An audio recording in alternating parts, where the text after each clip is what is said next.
Ya.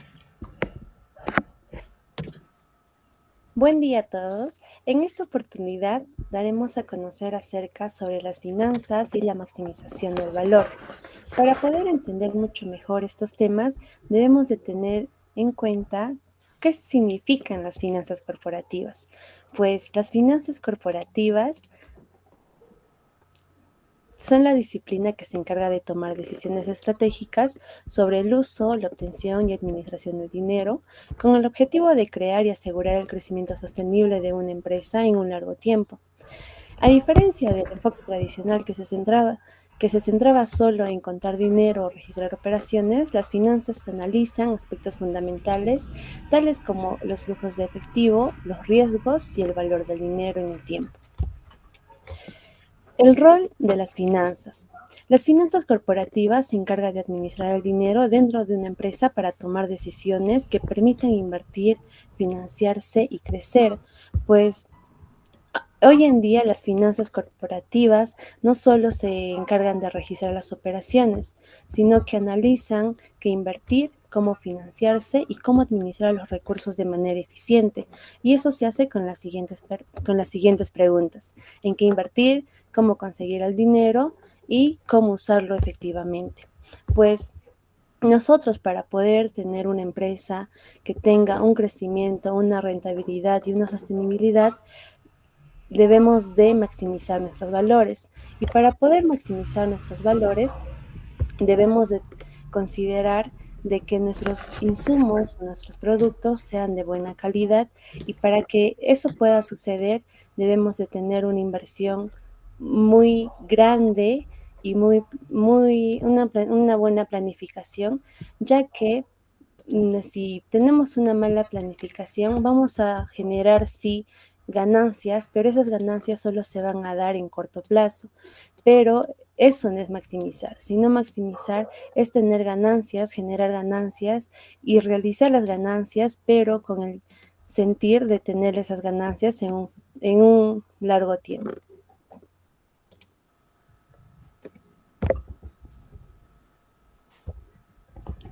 Ya.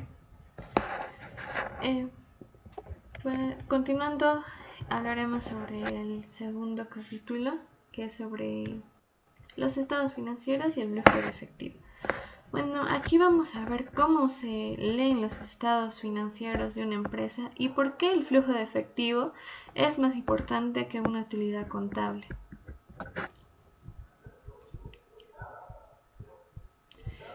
La utilidad contable y el flujo de efectivo son cosas completamente distintas. En finanzas lo que importa es el efectivo real. Es por ello que veremos, como ya lo mencioné, a cómo leer y cómo interpretar los estados financieros. ¿Y por qué es importante? En el libro nos habla sobre un caso real respecto a unas constructoras, en donde cancelaron cientos de millones en activos, pero los accionistas no perdieron ese dinero. ¿Por qué? Porque cancelar un activo en libros no es lo mismo que perder efectivo. Esa diferencia es la clave de todo este capítulo. Como punto número 1 tenemos al balance general. El balance general está basado en esta fórmula que ya muchos conocemos. El activo debe ser igual al pasivo y a nuestro patrimonio o el capital contable. Asimismo, debemos tener en cuenta estos tres puntos. La liquidez, que es la facilidad de convertir los activos en efectivo, o sea, en dinero. En acá tenemos a los activos circulantes, que son nuestro efectivo, nuestras cuentas por cobrar y nuestros inventarios. Asimismo, nuestros activos fijos, ¿no? Que son la maquinaria, los edificios, que se van a ir depreciando de acuerdo al periodo que corresponde. Por otro lado, tenemos la deuda y el capital. Los pasivos son obligaciones fijas. El capital contable es el derecho residual de los accionistas, es decir, lo que queda después de pagar a todo. Y como tercer punto tenemos al valor y al costo. El balance registra activos al costo histórico, no al valor en el mercado. Ambos pueden ser muy diferentes. Como ya mencioné, el ejemplo de la empresa Conecor, en donde duplicó su valor real versus el valor que tenían libros, ¿no?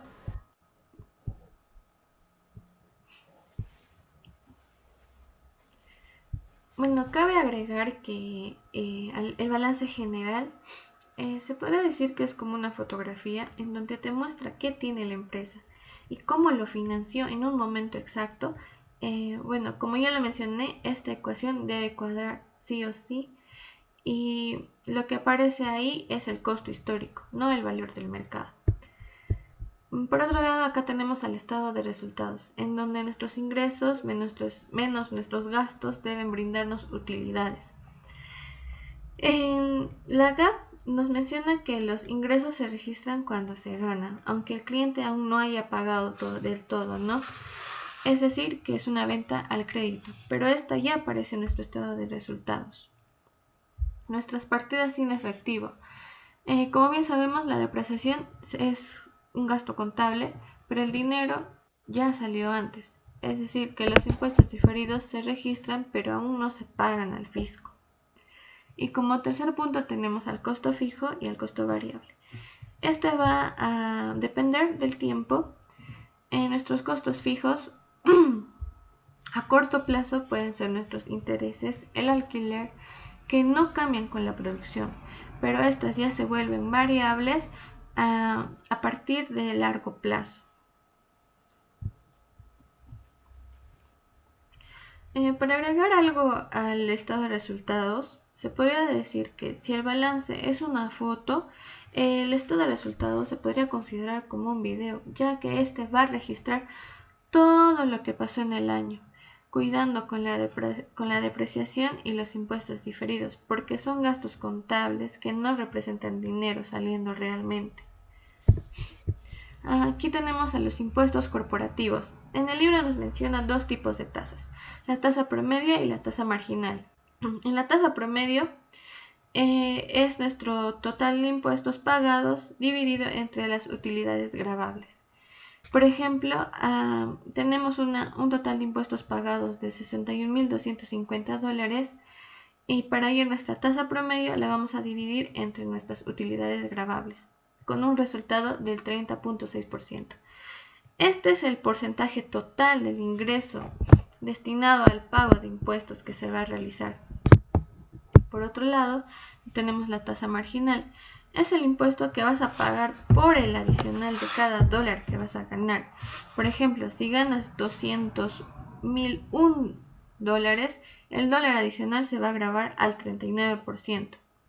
En resumen, se podría decir que la tasa promedio nos dice cuánto pagamos en total, pero la tasa marginal nos menciona que es cuánto se podría pagar por cada dólar extra que se gane. El capital de trabajo neto. Este es el activo circulante menos nuestro pasivo circulante. Si es positivo, la empresa va a poder cubrir sus deudas a corto plazo. En el libro nos menciona a la empresa US Composite, en donde, redacta que esta creció de 252 millones a 275 millones, en donde se puede decir que es la señal de que la empresa está expandiendo su operación. Asimismo, tenemos el flujo de efectivo financiero, en donde el flujo de efectivo de nuestros activos tiene que ser iguales al flujo de efectivo de nuestros acreedores más nuestros accionistas.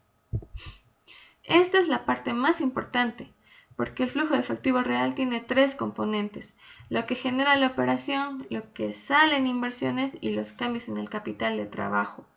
Todo lo que genera la empresa debe llegar a nuestros acreedores y a nuestros accionistas.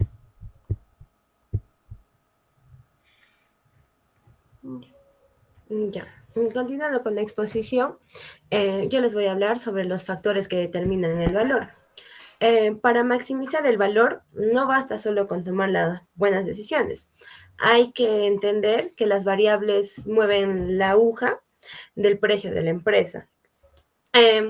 Como primero tenemos el flujo de efectivo, que es en las finanzas. Es el efectivo es el rey que nos da, no nos da como importancia tanto la utilidad, como dice el contador en el papel, sino cuánto dinero real tiene la empresa para operar, ya que tendremos que saber que sin efectivo no hay valor, ¿no? Como segundo, tenemos el tiempo, que aplicamos en un concepto de el valor del dinero. El valor del dinero en el tiempo.